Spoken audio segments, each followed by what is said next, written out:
आमच्या श्रीरामपूरमध्ये एवढी मोठी रामरुमे भरती, एवढी मोठी रामरुमे भरती का ती डायरेक्ट 10-15 दिवस चालती. याची खासियत म्हणजे इथं आहे ना लय मोठे पाळणे येते आणि यावेळेस डायरेक्ट 2-2 पाळणे आलेले.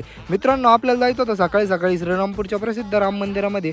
आणि श्रीरामपूरमध्ये जसं येत नाही डायरेक्ट डीजे चालू झाले होते. योग्याला पहिला डीजे, योग्याला दुसरा डीजे आणि समोर आलो लगेच तिसरा डीजे होता आणि तिसरा झाल्यावर डायरेक्ट चौथा डीजे बघितलं आणि या 2 डीजेमध्ये डायरेक्ट इथं कॉम्पिटिशन चालू होतं. कॉम्पिटिशन बघितलं आणि डायरेक्ट लाईनीमध्ये येऊन उभं राहिलो. तसं VIP दर्शन पण होत होतं आपलं, पण आपण काय केलं नाही. आणि आतमधून मंदिर बघा ना किती भारी सजलेलं आहे. मग असं करत करत एका तासात आपला नंबर आला. मस्तपैकी म्हणलं आता चला डायरेक्ट दर्शन घेऊन टाकू. आणि तुम्ही पण माझ्यासोबत दर्शन घेऊन टाका. मस्त पाळणं वगैरे सगळं होतं बरं का इथं व्यवस्थित.